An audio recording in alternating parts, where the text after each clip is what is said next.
Hello बेटा, आज की इस वीडियो के अंदर हम नेक्स्ट चैप्टर स्टार्ट करने जा रहे हैं। वो चैप्टर है हमारा problem of deficient demand and excess demand.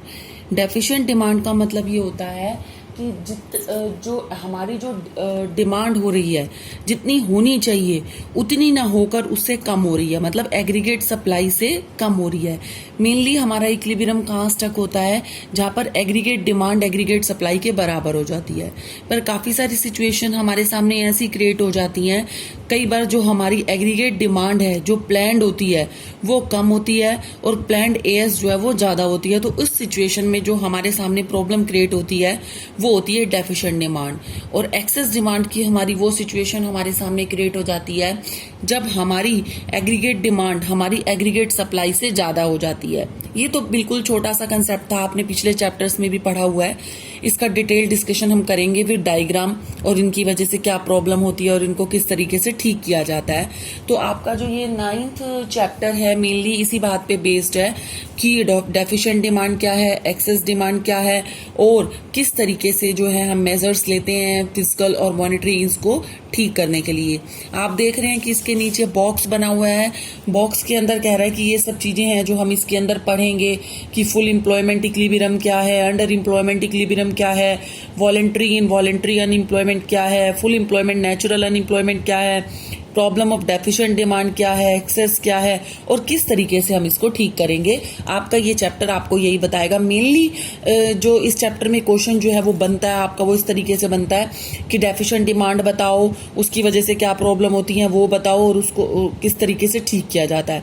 Similarly excess demand के केस में भी कि एक्सेस डिमांड क्या है, कैसे होती है या कैसे उसको ठीक किया जाता है।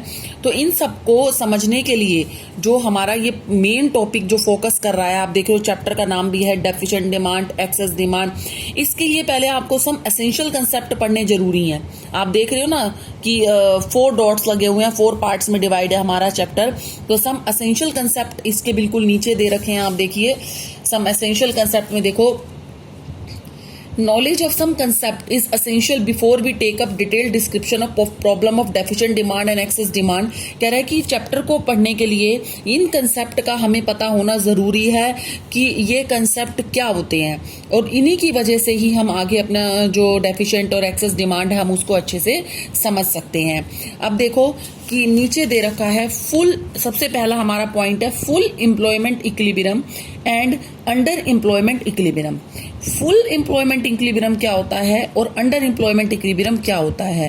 पहली बात आप बुक में नोटबुक में देखिए, concept related to deficient and excess demand जो मैं आपको बता रही हूँ, जिसके अंदर आप देख रहे हैं कि फुल एम्प्लॉयमेंट इक्विलिब्रियम और under employment equilibrium.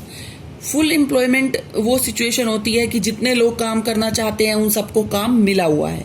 For example हमारी इकोनॉमी में 500 पीपल्स हैं और 500 में से 450 या 470 जो है विलिंग टू वर्क हैं एग्जिस्टिंग वेज रेट पर, उनको काम मिला और उन सबको काम मिला हुआ है, तो हम मान लेंगे कि फुल एम्प्लॉयमेंट की सिचुएशन है। बाकी बचे हुए लोग अपनी मर्जी से बेरोजगार हैं। और दूसरी बात, फुल एम्प्लॉयमेंट इक्विलिब्रियम वो होता है जब प्लान्ड एडी प्लान्ड एएस के क्या हो जाती है, बराबर हो जाती है। मैं आपको इसको एक एग्जांपल के थ्रू बताऊंगी। पहले देखो कि हमारी जो प्लान्ड एडी है वो कितनी है, 500। सिमिलरली हमारी प्लान्ड एएस है वो भी कितनी है, 500। तो इस सिचुएशन को हम बोल सकते हैं फुल एम्प्लॉयमेंट इक्विलिब्रियम की सिचुएशन है, क्योंकि प्रोड्यूसर ने जितनी चीजें बनाई बेचने के लिए उतनी सारी की सारी जो है वो बिक चुकी हैं। तो एडी जो है वो किसके इक्वल आ जाता है, एएस के इक्वल आ जाता है। हाँ, अंडर एम्प्लॉयमेंट में भी इक्विलिब्रियम होगा, अंडर एम्प्लॉयमेंट में भी इक्विलिब्रियम होगा। ऐसा नहीं है कि अगर एडी जो है हमारी 500 ना होकर अगर 400 है या 300 है तो इक्विलिब्रियम नहीं होगा, बट उस इक्विलिब्रियम का नाम होगा अंडर एम्प्लॉयमेंट इक्विलिब्रियम। इस सिचुएशन में क्या होता है, आपने पिछले चैप्टर में पढ़ा है कि जब एडी से कम होती है तो हमारे सामने जो क्लोजिंग स्टॉक है जो वो बच जाता है। बट हम इसके अंदर हम एक एग्जांपल लेके चलेंगे कि इस सिचुएशन में हम जो पॉइंट है वो एक्सेस कैपेसिटी लेके चलेंगे। हम एक्सेस कैपेसिटी का मतलब अभी मैं आपको बताऊंगी कि आगे की में आप देखोगे। अब मैं आपको ये फुल एम्प्लॉयमेंट इक्विलिब्रियम की तो कोई खास सिचुएशन है ही नहीं। इसके अंदर तो क्या है कि एडी और एएस अगर दोनों इक्वल आ गए तो वहां पे तो इक्विलिब्रियम होगा ही होगा। अंडर एम्प्लॉयमेंट में भी एडी और एएस दोनों एक दूसरे के इक्वल आएंगे, बट जो उनके बीच का जो गैप है वो गैप क्या होगा, हम उसका डिस्कशन जो है इसके अंदर करेंगे। उस गैप को जो है हम क्या बोलेंगे।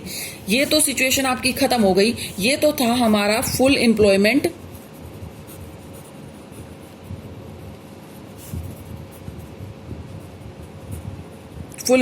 इक्विलिब्रियम। अब बात करते हैं हम अंडर एम्प्लॉयमेंट इक्विलिब्रियम की।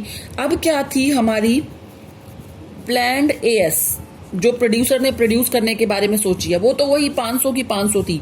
बट प्लान्ड एडी, जो हमारे जैसे लोग हैं, खर्च करने का उन्होंने कितना प्लान किया, उन्होंने किया 400। अब यहाँ पे जो एडी है वो हमारी एएस से क्या हो गई है, कम। तो इस सिचुएशन में हम ये नहीं कह सकते कि इक्विलिब्रियम नहीं होगा, इक्विलिब्रियम होगा। अब प्रोड्यूसर जो है वो 400 यूनिट्स बना 400, अगर एडी डिमांड 400 की हो रही है तो 400 ही सप्लाई करेगा। बट हाँ, जो ये 100 है ना, ये हमारी क्या हो जाएगी, एक्सेस कैपेसिटी। मतलब कि अगर आने वाले टाइम में डिमांड 400 से बढ़कर 450, 470, 490 या 500 तक भी जाएगी तो प्रोड्यूसर उसको पूरा कर सकता है। रिसोर्सेज अभी भी अनयूटिलाइज्ड हैं। कहने का मतलब हमारे पास पावर थी कि हम 500 यूनिट्स का प्रोडक्शन कर सकते थे, बट प्रॉब्लम अनएम्प्लॉयमेंट होने की वजह से, अंडर एम्प्लॉयमेंट होने की वजह से हम ज्यादा प्रोडक्शन जो है वो नहीं हमने किया था प्रोडक्शन, बट हमारा प्रोडक्शन सेल नहीं हो पाया। जो हमारे 100 यूनिट्स के रिसोर्सेज हैं वो अनयूटिलाइज्ड है। हमारे पास एक्सेस कैपेसिटी है, हम प्रोड्यूस कर सकते थे 500 यूनिट्स, बट मजबूरी में हमें कितनी प्रोड्यूस करके बेचनी पड़ी, 400। ये सिचुएशन को हम बोल सकते हैं अंडर एम्प्लॉयमेंट इक्विलिब्रियम। यहां पर भी एडीएस के बराबर आएगी, 400 एक दूसरे के इक्वल आएंगे, तो इसको हम बोलेंगे अंडर एम्प्लॉयमेंट इक्विलिब्रियम। जितना इक्विलिब्रियम, और फुल एम्प्लॉयमेंट इक्विलिब्रियम का मतलब होता है कि जितनी हमारी एएस है उतना ही हमारा क्या होती, एडी होती। बट इस सिचुएशन के अंदर हमारी एडी एएस नहीं आई, तो फुल एम्प्लॉयमेंट इक्विलिब्रियम वो होता है जहां पर प्लान्ड आउटपुट जो है, जिसको हम एएस बोल रहे हैं, प्लान्ड एडी के बराबर होती। और अंडर एम्प्लॉयमेंट इक्विलिब्रियम वो होता है जब ऐसी सिचुएशन जो है वो क्रिएट हो जाती है कि जितना प्रोड्यूसर ने बेचना चाहा उतना जो सामने वाला जो हाउस होल्ड सेक्टर है वो उसको नहीं खरीद सका, क्योंकि इकोनॉमी के अंदर अंडर एम्प्लॉयमेंट थी। जो 100 की जो कैपेसिटी जो हमारी रह गई है वो अंडर एम्प्लॉयमेंट इक्विलिब्रियम थी। हमारे पास कैपेसिटी है, हम इसको प्रोड्यूस कर सकते हैं, बट डिमांड कम होने की वजह से हमारी एक्सेस कैपेसिटी आइडल पड़ी रहेगी। जो हमारे रिसोर्सेज हैं वो अनयूटिलाइज हो गए। आपकी बुक के अंदर जो ये पैराग्राफ दे रखा है, इसके अंदर यूएस डॉलर में बिलियन ले रखा है कि अगर $10 का प्रोडक्शन कर रहे हैं और डिमांड भी $10 की हो रही है तो फुल एम्प्लॉयमेंट इक्विलिब्रियम है। 8 बिलियन की हो रही है तो अंडर एम्प्लॉयमेंट इक्विलिब्रियम है। रिसोर्सेज जो है हमारे अच्छे से यूटिलाइज नहीं हुए। आप देखो फोकस जोन में भी इससे रिलेटेड पॉइंट दे रखा है आपका। Full employment equilibrium refer to that situation in which economy when AD is equals to AS or S is equals to I along with fuller utilization of resources. Resources full utilize हो रहे हैं, मतलब जितने भी लोग काम करना चाह रहे हैं उन सबको काम मिला हुआ है, चाहे वो ह्यूमन रिसोर्सेज हो चाहे वो कैपिटल रिसोर्सेज हो, हर तरीके से यूज हो रहे हैं। So that there is a no excess capacity and unemployment economy. जितना प्रोडक्शन हम एक्सेस कर सकते हैं हम फुल प्रोडक्शन कर रहे हैं, जितने भी लोग हमारे काम करने के लिए तैयार हैं उन सबको काम मिला हुआ है, तो इसको हम बोलते हैं कि फुल एम्प्लॉयमेंट इक्विलिब्रियम।